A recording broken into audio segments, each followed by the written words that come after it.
it's Shapes, and welcome to another edition of AniTube Digest, where we go over the best and not so best anime YouTube videos to come out this week from the 14th of September to the 20th of September. First, for some videos that I thought were decent. I think that was pretty good. And this first one's actually a shout out to Kero Riripaddo, who put out a video, a segment from our interview, the interview that he gave me about talking about my stuff and my perspective as a content creator and the state of anime YouTube. So this is like kind of a rumination of generalized thoughts on that, and he did a really great job guiding the conversation. And I think we had some pretty good substantive conversation here, which is awesome. He'll let me know when that full thing drops, but at the very least there's this installment right here that's kind of like a taste of sorts. It's a Zoom call, so it's like, you know, on camera and stuff like that. And he does some kind of like light editing here and there and showcasing some certain stuff, which I thought was neat. And gives it a little bit more like some dramatic little bit of editing with like zooming in on some statements to give them some impact and kind of guiding you through on a visual level, which I thought was kind of neat. I appreciate that. But yeah, no, I think that the actual conversation, the substantive stuff that we got out of this was actually really interesting. It's not the full podcast. I'll let you know when that drops, or maybe it's linked in the description of that video at some point when that comes out or whatever. But otherwise, I mean, just shouting that out, and I think that was really cool. So yeah, go checking that out. That was cool. This is a quick thing from Oldtype, Newtype. I'm surprised I actually just kind of put it on my watch later, because it was just like, oh, what? I actually forgot. But like, so this is a assemble insert at the beginning, sound and music behind the scenes. It's a featurette for this OVA assemble insert. And it's not subbed, and he does this a lot on his channel, on their channel, where it's a lot of just like extras and special features and stuff, and they don't upload very often, but they just happened to do one this week, and I thought that was kind of cool. I don't know very much about an assemble insert, and then like the fact that it's not subbed, I don't get as much like information or substantial stuff from this. But I just think it's really great to see this uploaded on YouTube at all, and you kind of get a taste of that, you know what I mean? And it's also just kind of valuable information if you do happen to like this OVA, which again I haven't heard too much about personally. It does look familiar though. I also like that it's kind of neat with like. There's little stretches of like interviews with the creators, which again aren't subbed, but then there's like a shot of like the main seiyuu who plays the girl. She's like kind of like a build idol for this OVA, and I think that's kind of part of the marketing strategy with this OVA. It's kind of marketing her as an idol. She's singing like one of the insert songs of the OP or something like that. But like you have a shot of her like voicing the character in person. And there's some kind of shenanigans in the back or something like that. And I thought that stuff's kind of neat. So it's just like a small thing that I thought was kind of interesting to see, and I wanted to point that guys your way. I thought it was kind of cool. This was a nice video from Kyle Entertainment, who's talking about his favorite anime ED, and you can tell what it is because it's the thumbnail, but it is the first Dragon Ball ED. But I really like that, despite teasing you with that at the beginning and like you going into knowing that it's not 9 minutes and now analyzing this one ED. I actually really like that the bulk of it is guiding you through some of his other potential options, and it's not like a surprise of what his favorite ED is. It's not like a top 10 or something like that. But I like that he's using these other examples of some of his favorite EDs to kind of guide you through his taste and his preferences of what he likes out of EDs, and because he likes the more melancholic ones and sort of cathartic and forlorn, I guess is some words for it basically, but still kind of Kino and whatever. And yeah, this is like kind of like a peppy ED, but he really emphasizes how like it's more like her longing and stuff like that, and it's kind of depressing in some way. And I'm like, that's interesting. I never really thought of it as depressing. I think he does a great job of explaining that stuff. But then again, I think that structure throughout the whole video was cool, because then like he just drops random EDs and it's kind of like, oh, that one, you know, and it's kind of a surprise in that way, and that just makes the video kind of interesting and like a nice venture, because even if you know what the end goal is, or you kind of know where it's going, you can still kind of enjoy the journey to get there instead of wondering, oh, where is this going? What's his favorite ED? Oh, just get to it already. I think the use of that with just having the thumbnail like that and then my favorite anime ED, I think that was really great on the marketing perspective. You know, I hate to say marketing in terms of like you're selling something, right? But like, you know, when it comes to the YouTube and stuff, I think, you know, the title and thumbnail are so critical that it's I hate how critical it is personally. But I think in this instance, it actually really helped the video itself because, you know, in a vacuum, this video, it would be kind of like, all right, just get to the ED. All right, what's your favorite? Whatever. But I really like that it's kind of like a nice journey through it, and where you kind of know where it is at the end, but like getting there is interesting. I don't know. I thought that was really neat, and it didn't take too long, and I like the various ruminations and observations and things like that. Yeah, it was pretty good. I liked it. Another Hazel video. I probably talk about all Hazel's videos because she's just such a interesting creator to look into, to like keep an eye on and stuff, and she's growing really well with her audience and stuff. And her Patreon, the thing she does with her patrons, with like putting the list in the middle of the video in kind of in an aesthetic intermission type way, it just gets longer and like more and more patrons. I remember like her having like kind of like 10 or 15 patrons, and now she seems to have like 100 or more plus, which is really exciting and awesome to see. And again, just like I really like how that's integrated and not just kind of stuck at the end. That's something I've always really appreciated about her stuff. And of course also is that once again there's a real significant degree of quality to the technical production of the video itself without you know, with frequency. Like she's putting these out like fairly often, and each one has like a significant amount. She's not really half-assing any of them. I really like the technical conceit here where it wasn't all black and white. It's very little black and white actually. Like she kind of does each character as a different color and throughout the whole thing. Although I don't think I found it to be very consistent. I get what she was trying to do, I think, where all the characters might kind of look the same to some degree. Like if this is your first experience with this manga, the video is called A Very Normal Yuri Manga, which is like a conceit on her previous video that got really big, but sort of. But like I could tell, like when I was going into it, I'm like, oh, all these characters, they seem kind of the same to me, at least. It's hard for me to differentiate, and the colors were helping me with that. I was like, oh, this character and this character, in even just a minor subliminal way. Although throughout the rest of as the video went on, it just kind of mixed different colors, and it just seems colors were kind of done on a whim to just make it generally aesthetically pleasing. And there wasn't as much of a rhyme or reason in the same way. It's not something you can like logically follow, or maybe there is, and I just wasn't as good at paying attention. But it just seemed to me that like the colors was just kind of like, I'll just do whatever, you know, and that's fine. It was still a good choice, I think, especially with like general manga videos. I always kind of like feel trapped in black and white. What the heck do you do with them? And I get the feeling with like, you know, with like the arbitrariness, it's more like when you're editing this video, it's like, okay, what do I do here? That's kind of different from the rest of them. So it just feels fresh, not only for the audience, but for me as well.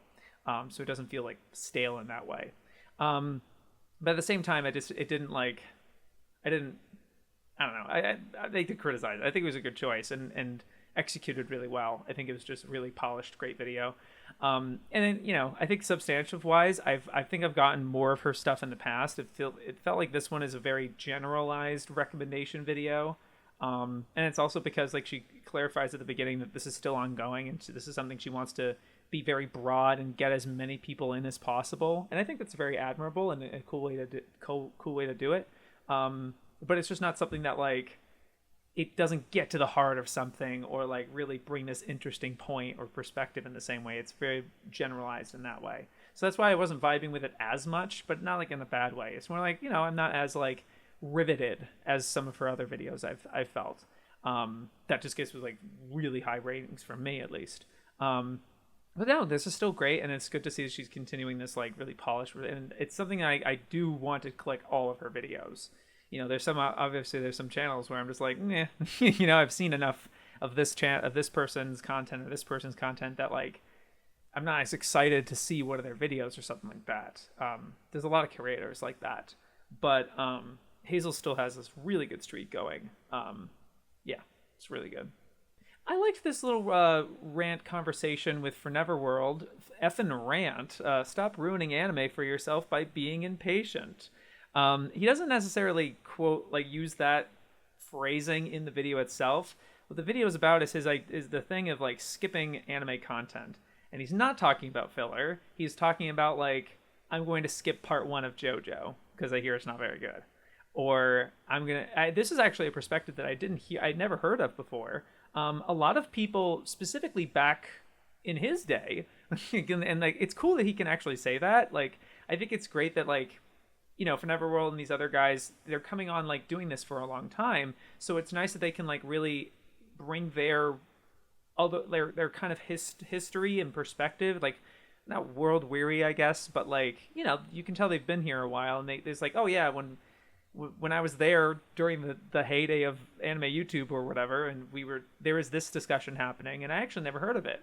The people would tell you to skip Skypiea, the One Piece arc, Skypiea arc, and that's fully canon and kind of important, and and Forneverworld kind of explains it in different ways of why it's significant, but for some reason people would tell people to skip it, and it's why? What? That's crazy. And and just I don't know exactly. It didn't seem that he stemmed this from a direct example. If there was something that came up that week of oh, this tweet went viral or something like that, or this was starting to become more of a hot button issue, then I can see where this is coming from, and it seems like he's coming from a place of authority in that way. But it does seem kind of just out of the blue, personally. And maybe there was a particular example, he just doesn't want to name them because of his platform or whatever, and that's cool. But it didn't seem like there was a context for it, and building on something that's broader, that's kind of relevant to a person right now. Although I really liked his and also he comes off very angry in the title and thumbnail, effing rant or whatever, but he's actually pretty level-headed and composed, and and he's I gotta go on blast with these guys and talking with this sort of thing, and he seems just really composed and stuff, which I appreciate and enjoy. I just really liked this video, I think. And again, caveating all the filler, it's yeah, you can skip, and there's some little insights in there, but it felt very conversational in that way. A lot of the videos in this digest series, there was a couple of them that just felt very conversational, and sort of you were talking to someone who was into it as much as you are, which I think was something that I was personally craving, because I've had a couple of conversations. I've had 1 or 2, I guess, this week with people that weren't as into anime, and I have to give them this whole perspective and kind of show them how into it, how deep I am into this sort of stuff. And I don't know, it's weird where that was coming from, but it's sort of hearing from another person's perspective who has been in this as long as Forneverworld has, with his insight. I'm not saying he's a wise sage in some really deep way or something like that, but I just think that was really cool to have him. It just piqued my interest, and I thought it was good. I enjoyed it. I want to talk about this new Lady Zeon video. I don't know if I've ever talked about any of her content. Shaman King 2021 kind of sucks. 47 minutes. I do think it's a little long for that. I do think there's it seemed that the kind of the cool thing that Zeon does is that she watches the episode before she records the intro and stuff, then seems to watch episode 1, or if she isn't, she's really convincing and actually talking off the cuff in this way, and sort of reacting to the episode as she's finished it. I actually didn't even process I wasn't sure if that was, not that it wasn't authentic or not, but if it is, it's that's really impressive. Or maybe she's sort of maybe this next episode will do, you know what I mean? There's some people kind of it could just be a framing device that's oh no, I wasn't actually watching the episode and then reacting and giving you all my thoughts about this. That seemed very articulate and planned and stuff like that. But it does seem fairly off the cuff, and it's mostly her filming herself, and again, very conversational. Again, like I talked about with the Forneverworld video, it just seems very conversational and talking and complaining about this new adaptation, and not in a kind of a bitchy way. I really like that a lot of her points seem very constructive and level-headed and put daintily, I guess, or not it's not like she's going in on with a fork and knife this sucks. I like the kind of sucks is actually very apt of the tone that she's setting here. and also just like I just really like the approach here, even though a lot of it was complaining. Oh no, that's what I was going to say. That like I like that the overall takeaway is like I'm just really disappointed in this execution, and like what she wants out of it, and understanding that the counter arguments people might make, like myself. I don't think she articulates this thing about 2021 that I might. I watched the original Shaman King because I worked on the closed captions for the Discotheque release, so I had to like go through all the episodes to check the closed captions, so I watched it. And you know, it is decent. It's not like amazing. It's kind of rough in places, and it deviates from the manga like kind of halfway through, and then it's kind of whatever. So it's not like an incredibly satisfying substitute for like a manga adaptation. And in 2021, it moves a lot. Like it's kind of undeniable. Something I don't think she mentions is that each episode, like it pretty much adapts twice as fast as 2001. Like literally, like almost like beat for beat. At least from what I've seen, I haven't seen all of it myself, and actually neither had she at the time. She only covers like the first 5 episodes here, but like she doesn't. It's interesting like that. It is actually like 2 episodes in 2001 take 1 episode in 2021, and they go at that pace like pretty consistently and fast and stuff. And she mentions how it's like they can't expect to adapt these 300 chapters, 35 volumes into 52 episodes. You'd have to do a volume and a half per episode. And it's like, yeah, you would. And then she, you know, I really like the kind of like, well, if that's the case, then you just have to do sort of a different story. You can't be committing to a panel for panel faithful adaptation at this pace, because then the only logic is to cut stuff.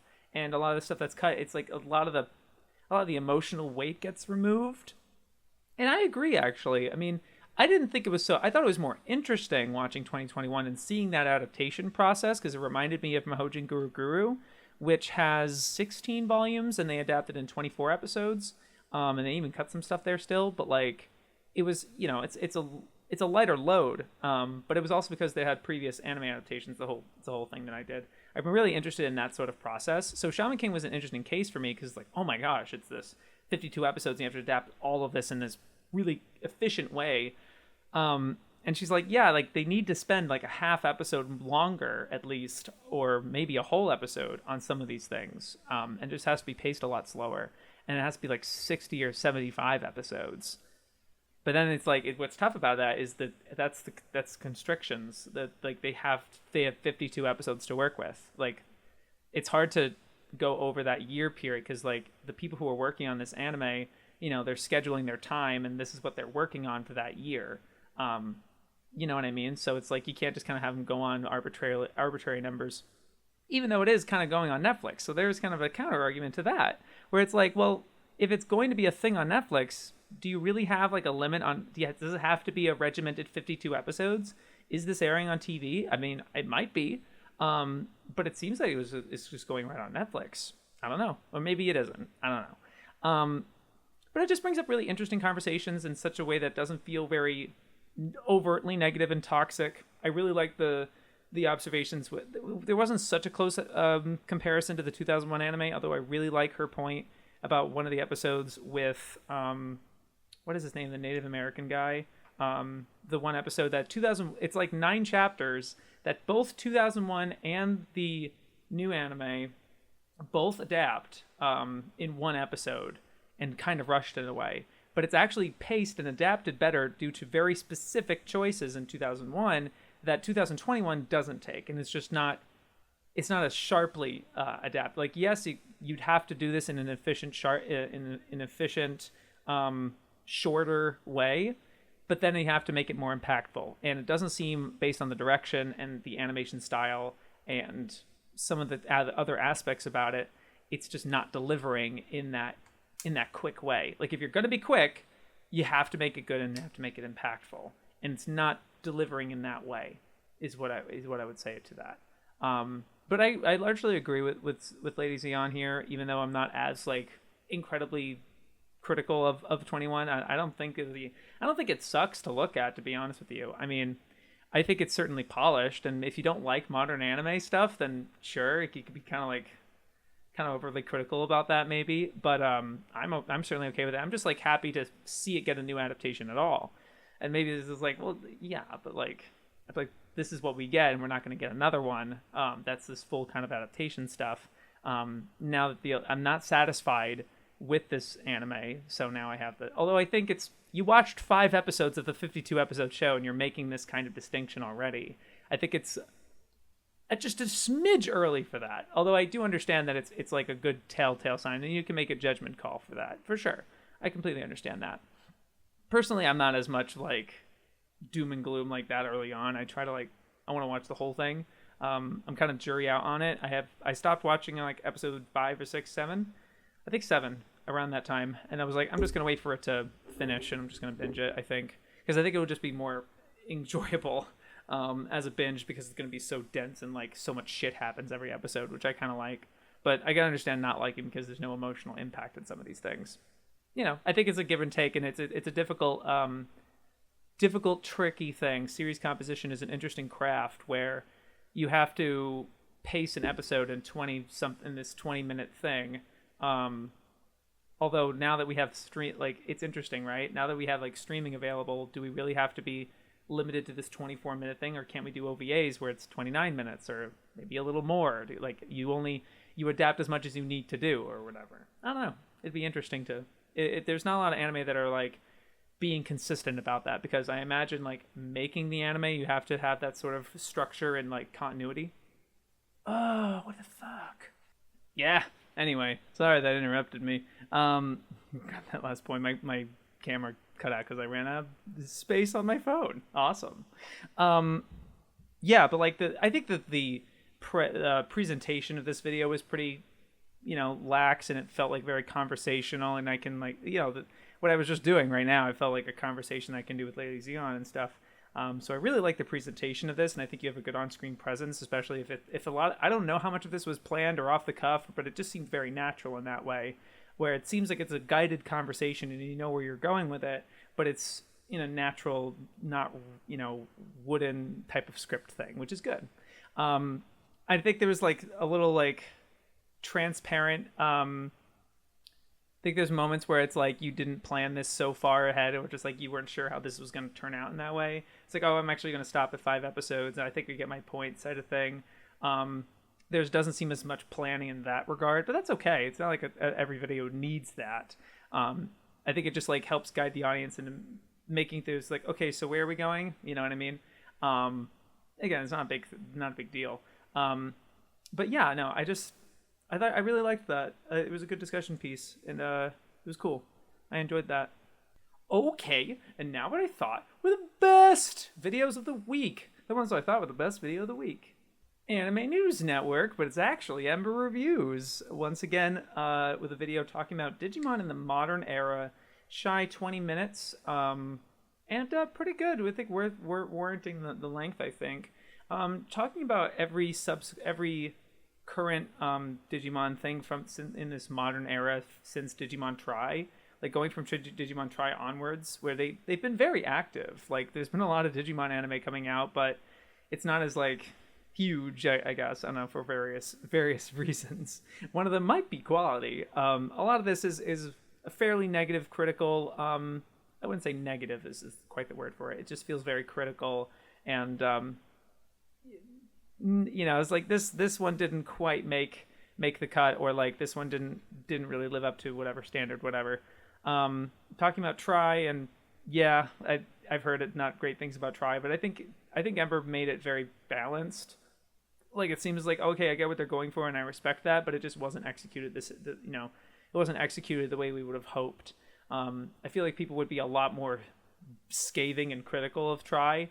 So I think Ember did a good job being more level-headed with it and talking about his problems with it, and just like didn't really work out, and things like that. Felt almost constructive in a way. And then yeah, the new anime that's the new Digimon Adventure anime. That's rough to hear. about how that's going on and what that's like. And I like that he compared to the old series. Like, here's two episodes, one from the original, one from the new one, that like kind of has the same gist. This is just how easily better the old one is compared to this new anime. And it's like, yeah, I remember like it sounds like it has a similar problem to the new Pokemon series. I don't know if you've been watching that, Ember. I mean, I stopped like 4 episodes in. It's not worth it. It's just episodic. It's give Ash whatever you want, whatever he wants. Like, there's a little arc here and there or something, but like my roommate's been watching it. He's watched every Pokemon season since the beginning, and he's like ride or die Pokemon, and he's just like, this sucks. This is the worst. This is worse than Black and White type of deal. And you can defenses of Black and White all you want. This is, you know. But yeah, it sounds very similar, where it's just episodic, soulless, doesn't have much constructiveness to it or anything. I like that you pointed out one episode that's kind of an exception to that. Like, that was pretty good. Stuff like that was good. But it's tough to hear about that. Can't relate.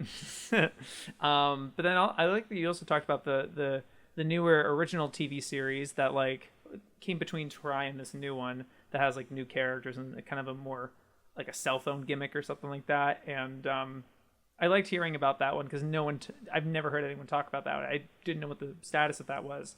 And your perspective on that was really creative. And it would like I wouldn't say creative. It's more like original and like, oh, that's additive. That's something I haven't heard of. No one's talked about that, right? It's not like you're like this show everyone's talked about or something like that. It's constructive and additive in that way. But I, despite how big a negative it was, it probably would have been like a decent or something like that. I was like, yeah, it's not my biggest thing, because you're just kind of like heavily criticizing each of these Digimon. I was like, wow, seems like kind of a lot of misses. And then you do a great job at the end of the video talking about Kizuna, that like is this movie that like best Digimon media you've ever seen. And I'm like, let's go. Made me definitely want to watch that, and I'm happy to kind of end the video on that.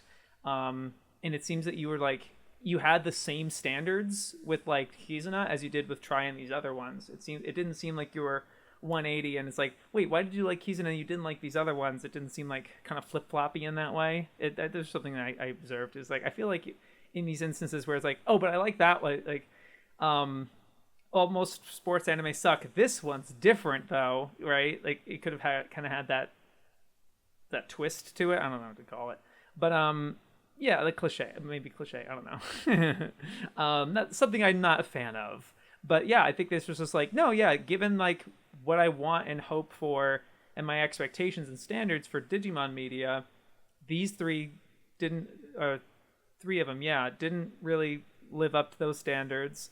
This one exceeded them and was like actually really, really good, and specific reasons, and really sold me on it. And so like ending the video on that was great.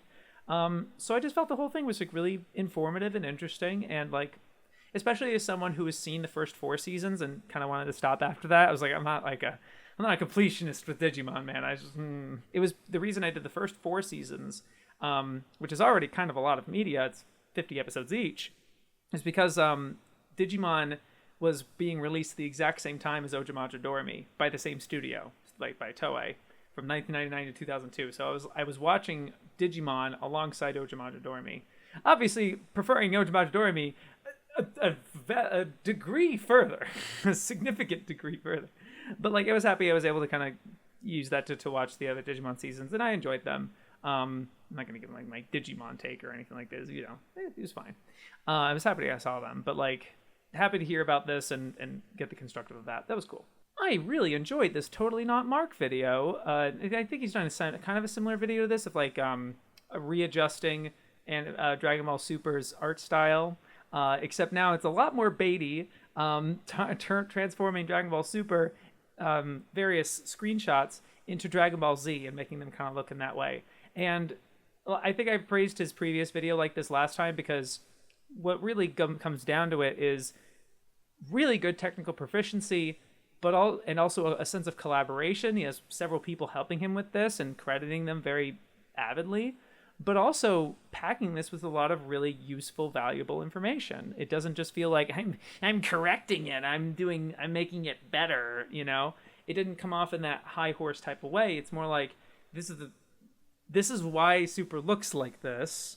very like matter of fact, and this is why it looks the way it does, and why some people might not enjoy that, and then transforming it into Z, and why we might actually like the way that this looks. So the way it's not just turning it into Dragon Ball Z and like, hey, isn't that cool? It's more like, this is why you actually kind of like it. There's this particular designer's influences, the use of color. I would have liked to hear a little more into the process of what AJ does to filter it. Like he did like a filter, because obviously this is like a new drawing that they're doing. So it's like, how do you make it look like a drawing that came from the 90s?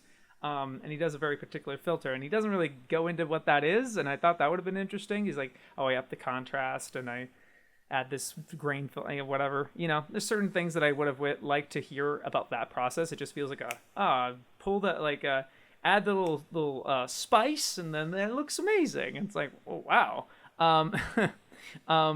But I really like all the information that Mark really guides you through for the whole video. He gives you a lot of examples. And also, again, the technical proficiency here, all the drawings turn out really, really great and look really authentic. It's not just like, hey, nice, you know, nothing like that. It actually feels very authentic and with reason, like with actual logic. And also, like, he guides you through like their challenge. This one was challenging because this sort of thing doesn't happen in the original, or we don't have a reference point for this thing, or this is what we found that was difficult with this particular drawing. So that sort of narration and that guiding you through each one of these were just really great. Didn't feel very repetitive. Felt each one was kind of additive and gave you all the ones that you want to see. Is like, oh, I want to see Ultra Instinct Goku. I want to see this character or this character or this character. It's like, oh, I thought this turned out, and I also like the kind of the transparency where there's some that turn out way better than others. And he's like, this one turned out okay. And then this one was like, oh, this is one of my favorites, or whatever like that. That was really cool too. Yeah, nothing but high praise with this one. It was really great. I really like seeing it. Again, this would be kind of a yabai, like for a video. But it's just done very appropriately, sharply, and like effectively. Yeah, excellent. I enjoyed this podcast with Old Man Fit MC still plays Minecraft. Jaga's Boy anime drama. Kyotomo still likes Final Fantasy. But it's called the Gamer Zone, which I really appreciate. I like that. So Best Guy Ever has been doing these.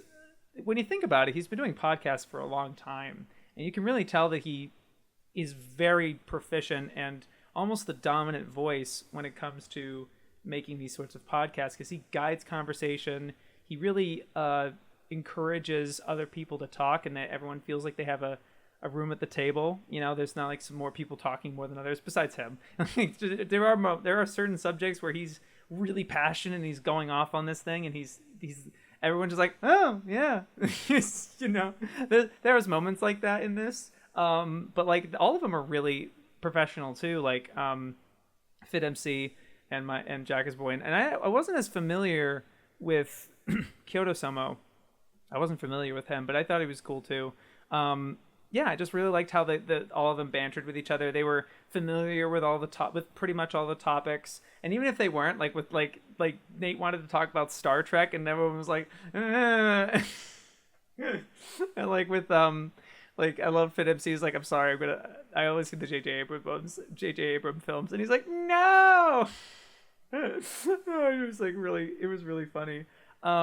They just have really good banter, and it was just like a really quick, and he was moving from topic to topic like really nicely. I just think Best Guy Ever does a great job guiding a whole conversation. And yeah, like with how long he's been doing Procrastinator podcast and then Cantent and then these other things that are very long form talkative stuff. Even his own videos, he's talking a lot.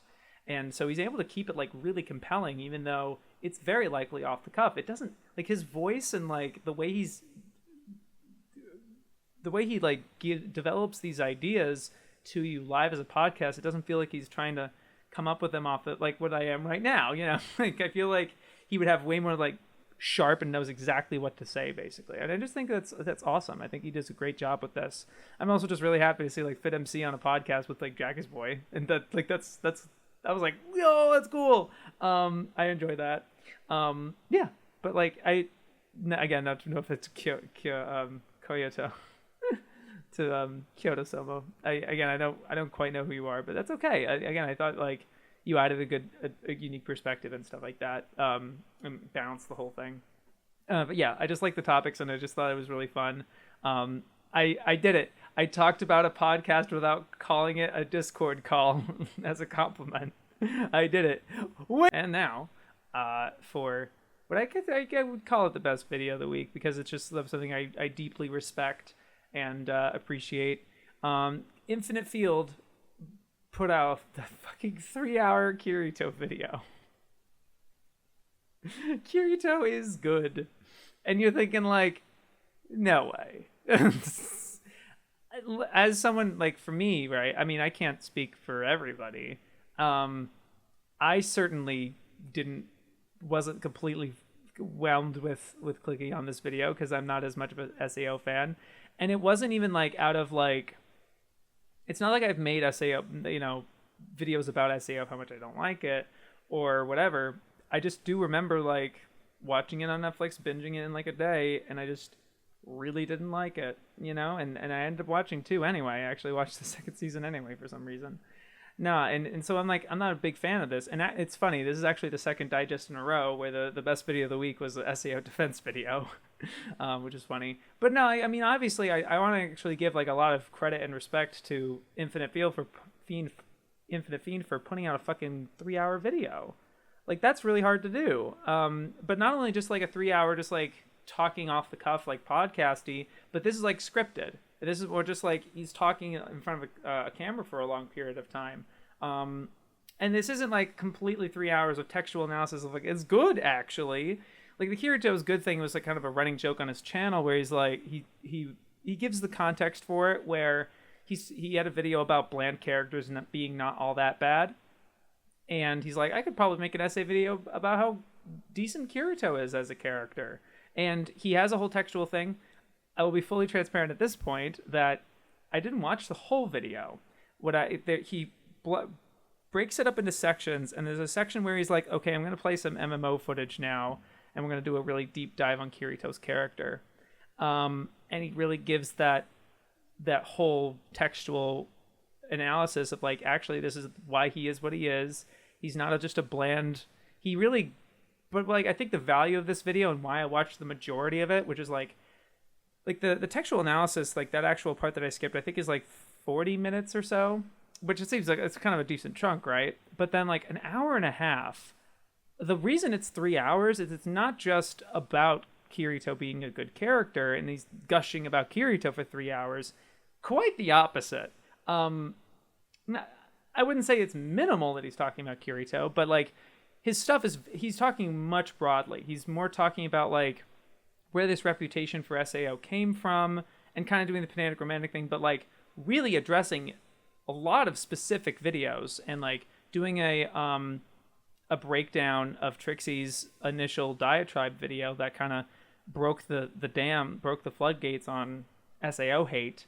And also talking about the community as a whole and, like, referencing this Anime Man video about, like, infighting, which is really interesting, and just talking about vintage anime YouTube and kind of more contextual stuff. I really like a lot of the anecdotes that he gives that are from him, like talking about his past as a skater. I really like the point where it's like he suspects that a lot of the reason people turned on SAO and kind of cannibalize it, I don't know if cannibalize is the right word, but they kind of really dig into it and it's like, game design so bad, is because SAO was one of the first anime that, like, popular ones that were based on being in a video game, and a lot of these people are gamers. So, and, like, you can tell with, like, Trixie playing an MMO during the diatribe, and Jeff used to be a games journalist. Like they have a stake in this, and so they kind of came at it from that perspective instead of understanding that anime hyper realizes things all the time. Like, SAO's objective was absolutely not about having realistic game design. Not at all. And it makes sense. It's like complaining about the SAO, like, bad game design in SAO is like complaining about the surreal elements in something like Kuroko no Basket. It's like, you're missing the point, And I think there can be still an argument of, like, I don't like those elements. I don't like seeing them because, like, but, like, you still kind of have to meet the anime at their level and kind of what are they trying to do. And again, I really like the skate element, the skate anecdote that Fiend says, where he tried to watch Skate the Infinity, and at first he was kind of on the defense of this because he's like, well, I come from skating. I've been to skate parks and have done it for a long time, and so I want to see the hobby that I've put so much time and effort into represented. And when the first scene is they're backflipping, it's like, well, that's not very realistic. It doesn't represent you in the same way, similar to how SAO doesn't represent the game design. It's like, oh, that's not an authentic to what I'm thinking, but he actually gives a lot of textual analysis. Actually, yeah, it does kind of represent being a gamer very adequately. And I think he does a really great job understanding Kirito as a character, and like the logic and the progression and everything like that. I also appreciated at some point he does let it slip that he thinks SAO is a 6 out of 10. He's not trying to like make it this like it's actually a masterpiece, guys. I think going from like this absolute hatred thing to masterpiece is a bit of a like I think that would be really difficult for someone like myself or whatever that like didn't like the show to really take Fiend seriously here. I really like he doesn't hammer at home the way Scamboli I think did in his video last week, where he's like, yeah, it's bad or whatever in some places, and he's making a lot of these excuses or caveats or whatever. But like Fiend is more like, look, I thought it was a decent show. I think it's fine. And giving very level-headed, like it keeps his calm through the entire video, which is really cool to see. And I think he actually really carries the video too. And again, a lot of that has to do with his choices of like, let me give you an example. Let me give you a side, like to paint this idea. I think there was one that he did about mountains of like, I think it's like the frame of reference with like reviews or something like that. And he's talking about like mountains, what's actually the tallest mountain. It's actually this island that like is in the ocean that like, it's so far deep, it's actually taller than Mount Everest. It's like based on where you're coming from or using that to paint what he's trying to talk about. Or Pokemon Go, giving his like, I was a lot like Kirito, where I just kind of spent time playing the game and being really good at it, and like, but I wasn't like elite. I wasn't like socializing with other people. I was separate from them, and he's relating that to Kirito's and kind of figuring that out. And then again, a lot of like debunking a lot of bad faith criticism and talking about the nature of bad faith criticism, how he suspects that a lot of these SAO videos, they're grifting. It gives the definition of grifting, and just very clear, level-headed, and like rational, grounded material and analysis. I'm not 100%. I feel bad that like I don't think this is going to get a lot of attention because Kirito's good 3 hours. Like a lot of people are just not going to accept that. Like they're not looking for this kind of video. It's the same thing with like, and I'm not saying that. I'm echoing what Kamimashita said about my video. That's an hour and 37 minutes, it's over an hour long, talking about you should buy anime.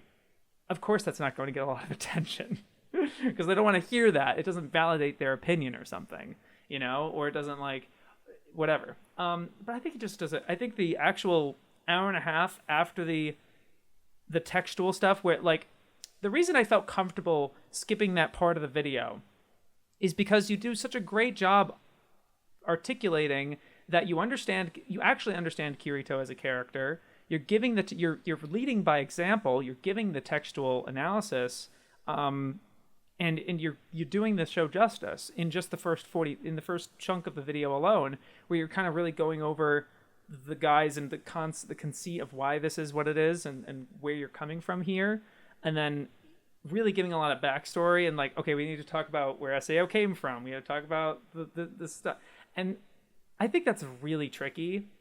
It's sort of like you were doing a lot of different things, and I do think you repeat yourself a couple of times throughout the whole video. I forget this one where it's like you definitely said that twice within the same section too, like maybe within 10 minutes of each other, where like you're making this point and you seem to be repeating yourself very deliberately. I don't know, deliberately actually, more like explicitly repeating it. It's like, yeah, you literally just said that 10 minutes ago, and that is like 3-hour video, man. come on, like, can't, and but at the same time, I enjoy a lot of some of the stuff, and you spend like a minute talking about how you changed your outfit. Like, you're like, oh, it's really hot in here. I have this Akatsuki sweatshirt on. Let me go change. I have this Ghibli shirt. I don't know if you can see it. I can obviously see it. It's like, dude, it's right there. You know what I mean? It's, you kind of take 2 minutes or however long, maybe I don't know how long it felt, but it was like a significant amount of time talking about like being kind of fourth wall breaking.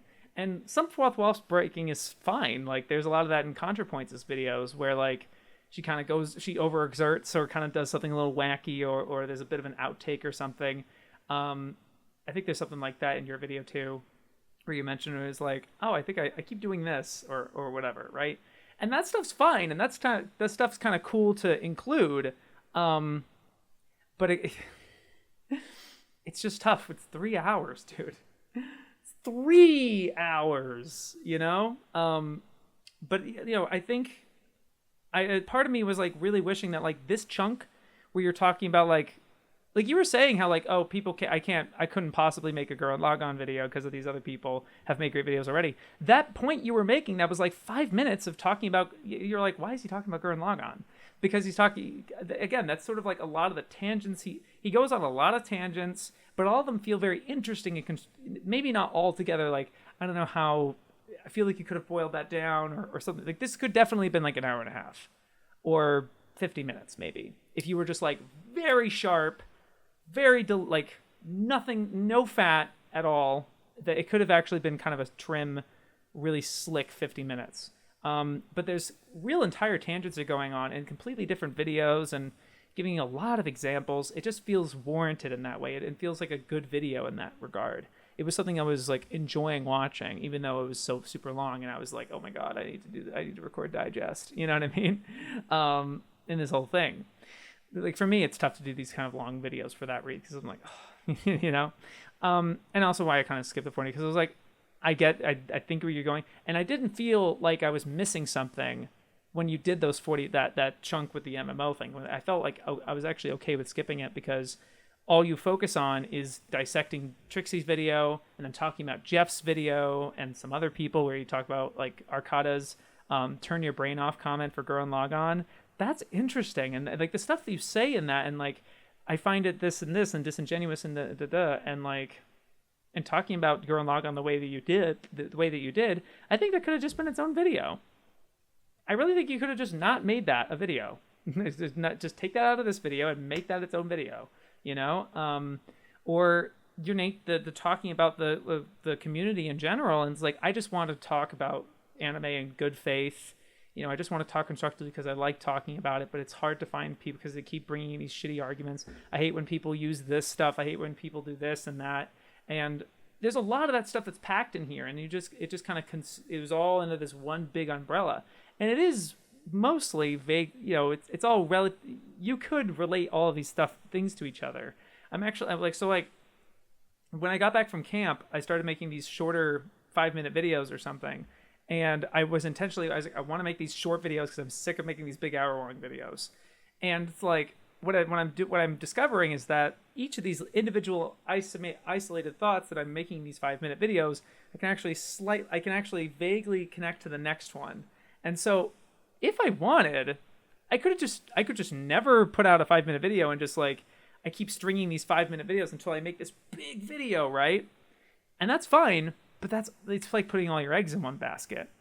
And I'm talking to this as someone who made a 2-hour Gurren Lagann video that could have been split into 5 parts because they were all very distinct from each other, But I just like the aesthetic of one big video. So if that was the case with you, I'm like, I get that. I like seeing the 3-hour Kirito is good, like the freaking, like the Chad move that is. Though in YouTube terms, it's like, like a lot of people, like I told my roommate that I was like, I had a 3-hour Kirito video. He's like, oh, and that's just knee jerk, and he has no rationality or reason to say that. But like, I would feel the same. I saw like this was recommended in my Discord. They sent me this, even though I'm subscribed to you. Like, oh, there's this. I was like, whoo, it's kind of intimidating. It doesn't doesn't give up the chat energy. Although when you watch the video, it's like, okay, I respect that. That's pretty cool. And that's why it's like at this end of the year was like really cool. And I hope more people check it out. If anything, just to check out the first section. If you're into his delivery, it doesn't have a lot of bells and whistles or anything. It feels just very neutral and matter of fact. And I just thought it was refreshing in that way. But especially after the textual analysis, when you're talking about Trixie's video and Mother's Basement of the Community, that hour and a half, the latter hour and a half, that probably could have been its own video or like separate videos or something, or just find the specific points about it. Yeah, I mean, I don't think it's a perfect video or anything like that. I think there's things to pick apart and find about it or whatever. But again, I just somebody putting all their effort and loads of time into something like this, it takes a lot, and I think it's really great. So yeah, wanted to talk about that. Give props and respect. It's pretty great. Nice job. Well, I don't think that'll do for this installment of AniTube Digest. I actually ended up talking about some of these for a long time, so that was nice. That's good. I'm going to be not here next Monday. I am on vacation in Colorado, so that's why I'm not uploading Digest next week, unfortunately. And it cuts into my plans a little, because I wanted to stream, and I'm on a roll, man. But I get it. It's vacation. I really should enjoy it. Hopefully it's a nice time. But yeah, not gonna have a digest next week, but I'll see you in 2 weeks. Maybe I'll do like 2 weeks worth of catching up on videos. I'll try not to like miss out on anybody's. But yeah, no digest next week, but we're gonna be one the week after, hopefully. Anyway, you guys have a nice couple week or two. Yo, peace.